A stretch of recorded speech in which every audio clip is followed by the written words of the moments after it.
Home of ক্রিকেটের 22 গজে একের পর এক নাহিদ রানার ম্যাজিক। ঠিক ওই সময়টায় প্রেসিডেন্ট বক্সের ব্যালকনি থেকে ব্যারিস্টার জাইমা রহমানের হাততালি বাংলাদেশের জন্য অন্যরকম একটা দিন। 209 বল আগে প্রথম ওয়ানডেতে পাকিস্তানকে বাংলাদেশ হারিয়েছে। 2018 সালের পর প্রথমবারের মতো পাকিস্তানকে হারানো নিঃসন্দেহে সবার জন্য দিনটা অনেক অনেক বেশি স্পেশাল এবং স্বস্তির। 2 মাস আগেই কিন্তু বিপিএল এর সময়টাতে ওয়াকার ইউনুস, পাকিস্তানের যিনি লেজেন্ডারি পেসার, তার সঙ্গে নাহিদ রানা কিছু পরামর্শ নিয়েছিলেন, তার বোলিংটাকে শানিত করার জন্য কথা বলেছিলেন।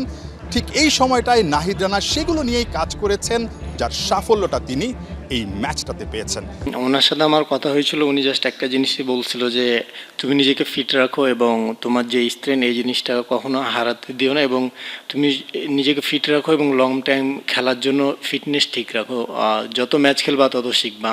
উনি জাস্ট একটা কথাই বলছিল যে আমি তোমাকে এখনো যত কিছু বলি তোমার মাথায় ঢুকবো না, বাট তুমি যদি জিনিসটা নিজে বুঝো কিংবা নিজে এক্সিকিউট করো, এটা তোমার সবসময় মনে থাকবে। তো আমি ওই জিনিসটা আমার ভালো লাগছে, এবং ওই জিনিসটা আমি লং টাইম কেমনে যখন প্র্যাকটিস করি তখন নিজে ফিল করার চেষ্টা করি যে আমার মধ্যে আরও কী কী স্কিল ডেভেলপ করা উচিত। ওই জিনিসগুলো নিয়ে কোচের সাথে কাজ করা হয়।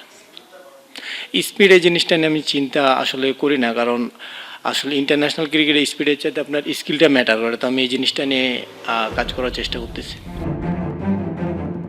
7 ওভার 24 রান 5 উইকেট। 11 বছর পর মিরপুরের হোম অফ ক্রিকেটে 5 উইকেট শিকার নাহিদ রানার জন্য নিঃসন্দেহে দিনটা অনেক বেশি স্পেশাল। একটা আক্ষেপ থেকেই গেছে, 3টা ওভার হাতে ছিল, যদি বোলিং করার সুযোগ পেতেন হয়তোবা মিরপুরের হোম অফ ক্রিকেটে পেসারদের সেরা বোলিং ফিগারটা নাহিদ রানা নিজের দখলে নিতে পারতেন।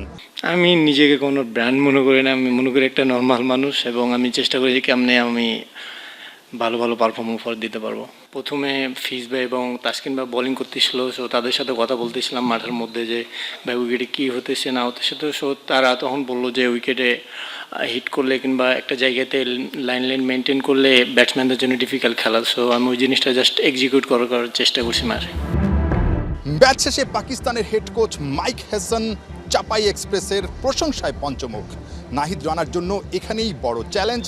দ্বিতীয় ওয়ানডের আগে নিঃসন্দেহে পাকিস্তান দল নাহিদ রানাকে নিয়ে আলাদা স্টাডি করে নামবে, অ্যানালাইসিস করে নামবে।